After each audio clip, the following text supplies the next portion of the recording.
Revise करवा देता हूँ क्या क्या इसके अंदर चीजें थी। तो मॉनेटरी पॉलिसी, मॉनेटरी पॉलिसी से शुरुआत करते हैं। मॉनेटरी पॉलिसी, ये मॉनेटरी पॉलिसी पैसे की सप्लाई को कंट्रोल करना, इंटरेस्ट रेट को कंट्रोल करना ही मॉनेटरी पॉलिसी होती है।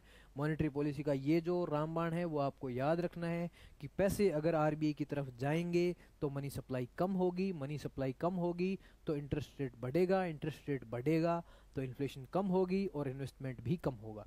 दूसरी बात, अगर पैसे आरबीआई से दूर जा रहे हैं तो मतलब मनी सप्लाई बढ़ रही है, मनी सप्लाई बढ़ रही है तो बैंकों के पास ज़्यादा पैसा लोन में देने के लिए है। इससे क्या होगा, इंटरेस्ट रेट कम होगा, इंटरेस्ट रेट कम होगा तो लोग ज़्यादा पैसा लोन पे लेंगे, ज़्यादा डिमांड क्रिएट करेंगे, ज़्यादा डिमांड क्रिएट करेंगे तो ज़्यादा इन्वेस्टमेंट करेंगे और ज़्यादा इन्फ्लेशन को लेके आएंगे। ठीक है, ये चीज़ आपको ध्यान रखनी है। उसके अंदर दो चीज़ें होती है, कौन कौन सी, दो तरह के टूल होते हैं, एक क्वांटिटेटिव टूल होते हैं, क्वालिटेटिव टूल होते हैं, मात्रात्मक होते हैं, गुणात्मक होते हैं।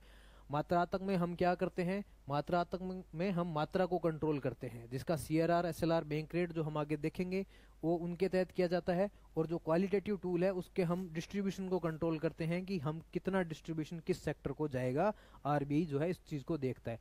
क्वालिटेटिव टूल में सबसे पहले कौन सा था, सीआरआर था। सीआरआर लगभग 4% के आसपास रहता है, इसके ऊपर कोई रिटर्न नहीं होता है, आरबीआई के पास रखना पड़ता है। आरबीआई किसी तरह का कोई इंटरेस्ट पेमेंट है इसके ऊपर नहीं करना पड़ता, प्योर लिक्विड फॉर्म में होता है, इसको प्योर केस में रखा जाता है।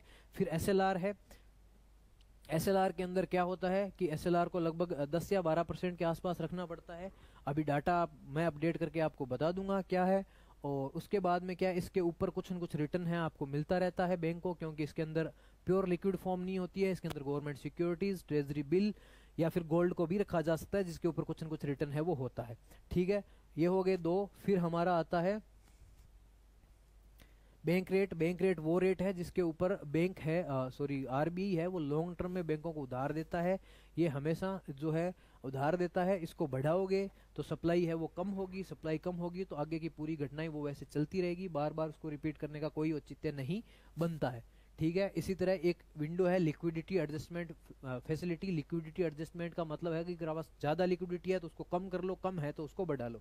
अगर आपके पास लिक्विडिटी कम है बैंक के पास तो आप रेपो रेट के तहत आरबीआई से उधार ले सकते हो। आरबीआई रेपो रेट को बढ़ाएगा तो बैंक लोन है वो कम लेंगे आरबीआई से, बदले में गवर्नमेंट सिक्योरिटी देते हैं, लोन कम लेंगे आरबीआई से, तो वो पूरी साइकिल चलेगी, सप्लाई कम होगी, इंटरेस्ट रेट बढ़ेगा, इन्फ्लेशन भी कम होगी। रिवर्स रेपो रेट के तहत है, आरबीआई लोन लेता है किनसे, बैंकों से, या बैंक है वो पार्क करते हैं अपनी पैसे किसके पास, आरबीआई के पास। आरबीआई इसको बढ़ाता है तो क्या होगा, आरबीआई बढ़ाता है तो और बहुत सारे बैंक है वो उनके पास पैसे लेके आ जाएंगे आरबीआई के पास, और आरबीआई के पास जैसे ही पैसे आएंगे तो वो पूरी साइकिल आगे चलेगी कि जो है सप्लाई कम होगी, इंटरेस्ट रेट बढ़ेगा और जो है इन्फ्लेशन है वो कम होगी। ठीक है, आगे बढ़ते हैं। MSF, marginal standing facility. Marginating standing facility और रेपो रेट में कोई फर्क नहीं है, दोनों शॉर्ट टर्म के हैं। फर्क सिर्फ इतना है कि एमएसएफ का इंटरेस्ट रेट हमेशा रिवर्स रेपो रेट से ज्यादा होता है। साथ में जो आपका एसएलआर के कोटा है, एसएलआर के अंदर आपकी गवर्नमेंट सिक्योरिटी ट्रेजरी बिल पड़ी है, उसको आप यहाँ यूज कर सकते हो। किस लिए, गवर्नमेंट से लोन लेने के लिए। आप रेपो रेट के अंदर गवर्नमेंट सिक्योरिटीज वो यूज नहीं कर सकते जो एसएलआर कोटा के अंदर पड़ी है। ठीक है, और ये ओनली फॉर बैंक के लिए है। स्टैंडिंग डिपॉजिट फैसिलिटी कुछ नहीं है, similar to reverse repo rate without government securities. It means government जो है आरबीआई गेम खेलता है, reverse repo rate game bank के साथ, बिना किसके लिए, जी सेक के लिए। उसको हम क्या बोल देंगे, एसडीआर, स्टैंडिंग डिपॉजिट फैसिलिटी। ठीक है, आगे बढ़ते हैं। तो लॉन्ग टर्म रेपो रेट है, ये रेपो रेट ही है। ये normal repo rate short term के दिया जाता है, ये रेपो रेट है वो लॉन्ग टर्म के लिए दिया जाता है, 1 से 3 साल के लिए।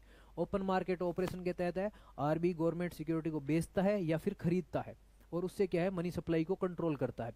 अगर खरीदेगा तो उसको क्या है, बदले में गवर्नमेंट सिक्योरिटी खरीद रहा है तो बदले में पैसे देने पड़ेंगे, पैसे दे रहे हैं मतलब आरबीआई से पैसे दूर जा रहे हैं, आरबीआई से पैसे दूर जाएंगे तो सप्लाई बढ़ेगी और फिर वो पूरी साइकिल है वैसे चलने लगेगी। अगर वो बेच रहा है, अगर गवर्नमेंट सिक्योरिटीज बेच रहा है आरबीआई, तो पैसे आरबीआई की तरफ आएंगे और आरबीआई की तरफ आएंगे तो सप्लाई कम होगी और फिर वो आगे उस तरह से साइकिल है वो चलेगी। Market stabilization scheme special case में आई थी, ये कुछ नहीं होता है, ओपन मार्केट ऑपरेशन ही होता है, गवर्नमेंट सिक्योरिटी को बेचा या खरीदा जाता है लिक्विडिटी को एडजस्टमेंट करने के लिए। बस फर्क इतना होता है कि इसके अंदर जो है, यहाँ गवर्नमेंट सिक्योरिटी यूज कर रहे थे ओपन मार्केट ऑपरेशन में, यहाँ स्पेशल बॉन्ड यूज करते हैं जिसको मार्केट स्टेबलाइजेशन बॉन्ड है वो कहा जाता है। तो इसमें मार्केट स्टेबलाइजेशन बॉन्ड है। ठीक है, वो आपने देख लिया। फिर हमने एक चीज देखी थी कि स्टेरलाइजेशन, स्टेरलाइजेशन प्रोसेस क्या था कि जब भी आरबीआई है अपनी फॉरेक्स अपने एक्सचेंज रेट को कंट्रोल करने जाता है, तो वो या तो वो डॉलर खरीदता है या डॉलर बेचता है। डॉलर खरीदता है तो बदले में उसको पैसे देने पड़ते हैं, पैसे देंगे तो मार्केट के अंदर पैसे जाएंगे, सप्लाई बढ़ेगी, सप्लाई बढ़ेगी तो क्या होगा, इन्फ्लेशन बढ़ेगी। उस चीज़ को रिवर्स करने के लिए आरबी ओपन मार्केट ऑपरेशन में जाता है और वहाँ गवर्नमेंट सिक्योरिटीज सेल करता है।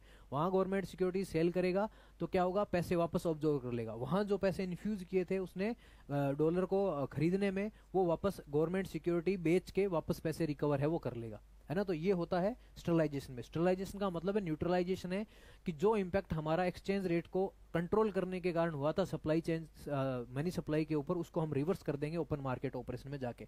इसी तरह ऑपरेशन ट्विस्ट था, ऑपरेशन ट्विस्ट के साथ क्या करता है कि आरबी गवर्नमेंट सिक्योरिटी एक साथ बेचता है और एक साथ खरीदता है, शॉर्ट टर्म की बेचता है और लॉन्ग टर्म की खरीदता है, ताकि जो है जो गवर्नमेंट सिक्योरिटी के ऊपर इंटरेस्ट है या फिर यील्ड है उसको कम किया जा सके। ठीक है, तो ये चीजें आपको ध्यान है रखनी है। आगे हमने देखा था कि मनी क्वालिटेटिव टूल में देखा था मोरल सुएशन कि आपको बेवकूफ बनाया जा रहा है, आरबी बढ़िया कॉन्फ्रेंस ले रहा है और उस हिसाब से मार्केट की हवा को चेंज कर रहा है, उसको हम क्या बोल देंगे, मोरल सुएशन है।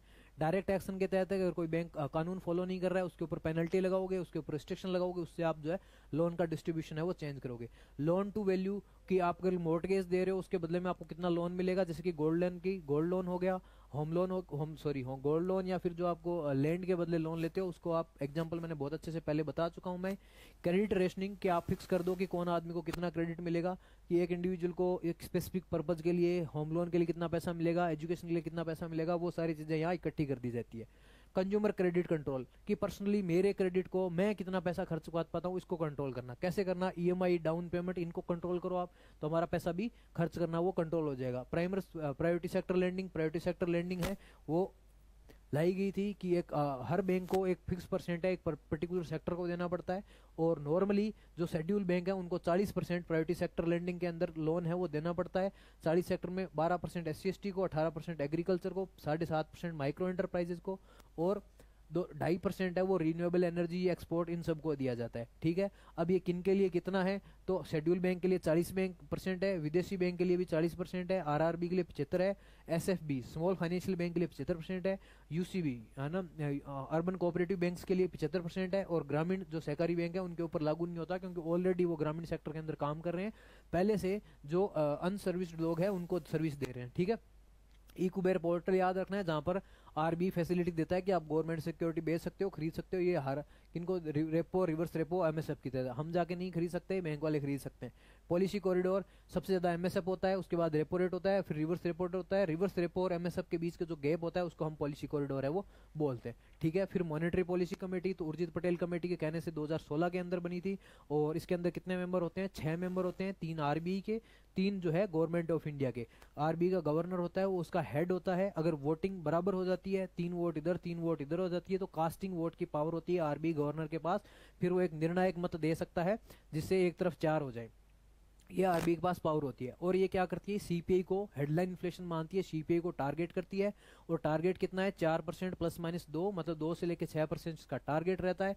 और अगर 9 महीने तक ये टारगेट को अचीव नहीं कर पाते हैं तो इनको एक रिपोर्ट देनी पड़ती है गवर्नमेंट ऑफ इंडिया को, जिसके तहत इन्होंने एमओयू साइन कर रखा है कि हम रिपोर्ट देंगे। रिपोर्ट में क्या बताएंगे कि हम ये टारगेट क्यों नहीं अचीव कर पाए और आगे इसे अचीव करने के लिए हम क्या कर रहे हैं।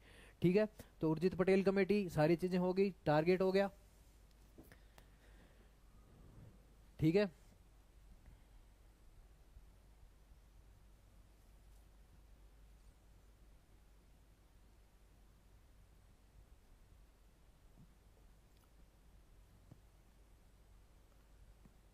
हाँ जी, तो आगे